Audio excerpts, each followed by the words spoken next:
las disculpas expresadas en esta conferencia de prensa de hoy tras el Consejo de Ministros, finalmente otras bancadas más de oposición, esta obviamente es cercana al gobierno, también aceptan las invitaciones que se les ha cursado a todos para reunirse previo a la presentación en el Congreso, que repetimos será el 8 de marzo. 3:45, lo que tenemos ahora es nuestro bloque económico.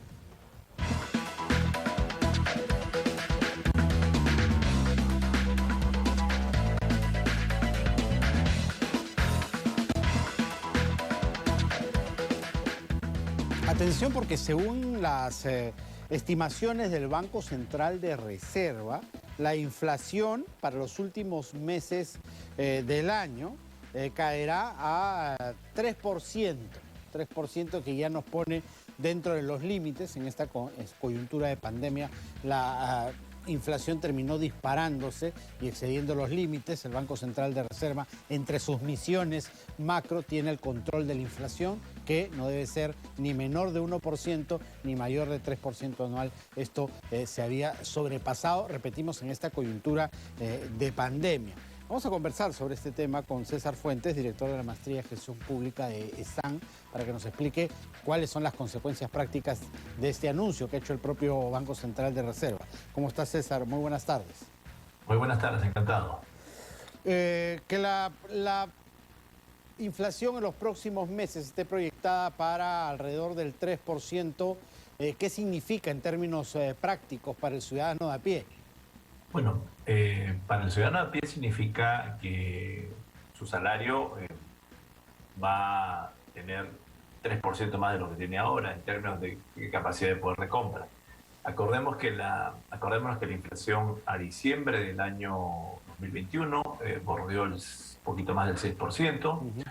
Y esto es una política que poco a poco el Banco Central está haciendo para que dos cosas ocurran, ¿no? Uno es que la inflación baje, que es importante, y otro es que las expectativas de inflación no se disparen. Son cosas que van de la mano, es decir, que el Banco Central haya anunciado subidas de tasa de interés de referencia en todos los meses hasta la fecha, ahora está en 3.5, significa que está diciéndole al público: estamos viendo que la inflación es un problema y estamos combatiendo esta inflación. Y eso en el corto plazo, si bien es cierto, significa menos crédito para las empresas, claro, en el mediano plazo significa una disminución de inflación. Claro, porque básicamente, para que el público lo entienda, que el BCR suba la tasa de interés referencial, lo que hace es enfriar un poco la economía, ¿no? Va a bajar la demanda y con eso, menos demanda, bajan los precios también. Es un efecto rebote, digámoslo así.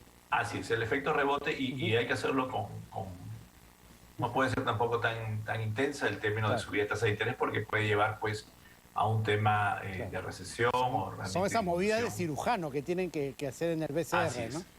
El problema que tiene es que, a diferencia de otros eventos que hemos tenido en años anteriores, hay dos, ¿no? Hay un choque de oferta, que es que las cadenas logísticas en el mundo están todavía recuperándose, y esto es un tema que va en el transcurrir de este año, deberían ya estar, diríamos, ya casi cerradas o funcionando a su mayor capacidad.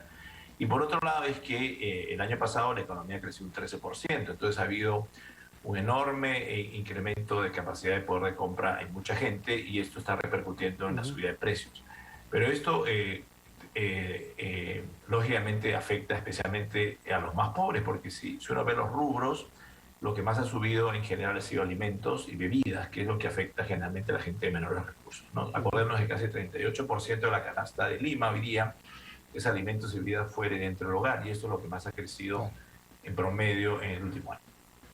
Claro, porque además lo que vimos, y esto lo hemos conversado en anteriores programas, es que no solamente mucha gente se quedó sin trabajo, sino mucha gente que lo ha recuperado, no lo ha recuperado con los mismos niveles salariales prepandémicos, con lo cual, si tienes un menor sueldo y los precios cuestan más, tu poder adquisitivo se licúa, pues, ¿no? Finalmente se va a hacer. Es que lo que pasa es que acordémonos también que en el mediano plazo la inflación es un impuesto a la gente de menos recursos, ¿no? Personas con mayores recursos pueden migrar al dólar, pueden migrar a activos financieros, pueden migrar a activos no financieros como casas, pero uno que solamente tiene un salario o que depende, como gran parte de los peruanos, en un sector informal, que hoy día también está golpeado porque hay mucha competencia, hay bastante competencia en el sector informal inclusive.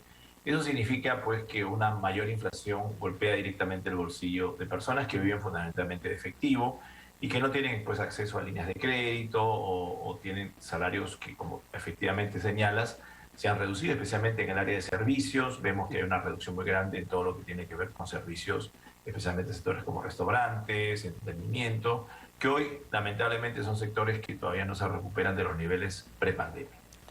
¿Cuánto la marea internacional respecto a la inflación puede golpearnos acá a nosotros? Es un tema interesante. Alrededor de 10% de la canasta que consumimos en el Perú tiene un componente importado, es el que más ha crecido, pero impacta más que todo indirectamente a través de la cadena de suministro, ¿no? Vale decir, el importado efectivamente es lo que más ha crecido porque se ha depreciado el sol, acordémonos, en el año 2021. Esta depreciación ha ido bajando y eso también va a ayudar a que lleguemos a la meta del 3%. Es decir, hay un componente interesante de lo que consumimos los peruanos en el día a día que es importado y eso directamente golpea, diríamos, a la inflación. ¿Qué está pasando? Lo que está pasando fundamentalmente es que esto, al estabilizarse, hace que también el componente importado crezca a menor tasa y eso también de manera indirecta afecta al componente de alimentos y servicios, alimentos y bebidas, perdón. Entonces, ¿qué tenemos? Todo esto configura que si hay un control del tipo de cambio, no control, pero una reducción de la depreciación o de la evaluación, más el tema de la política monetaria del Banco Central, creo que es acertado decir que sí deberíamos llegar a una tasa de 3% al final de este año. Finalmente, entonces, esta termina siendo una buena noticia. Es una buena noticia, nos va a costar, es decir, en el corto plazo el tema es que tiene que verse con pinzas, como señalabas tú efectivamente, porque si excedemos en el tema, ¿no es cierto?, de subidas de tasa de interés, puedes generar una recesión o mayor freno a la economía del necesario. Entonces es un tema con pinzas y además creo que el Banco Central acertadamente está viendo qué está pasando a nivel internacional con el tema, ¿no es cierto?, de cadenas de logística. Realmente están trabajando mucho también el tema de qué está pasando con los precios al mayorista, que de una u otra manera repercuten en la canasta. Entonces, todo esto, si uno lo pone en el total y suma la política monetaria restrictiva que está imponiendo desde julio del año pasado el Banco Central, deberíamos llegar, creo yo, a una tasa de 3%. No digo sin problemas, pero sí probablemente lleguemos a esa tasa de 3% como augura y pronostica el Banco Central de Reserva.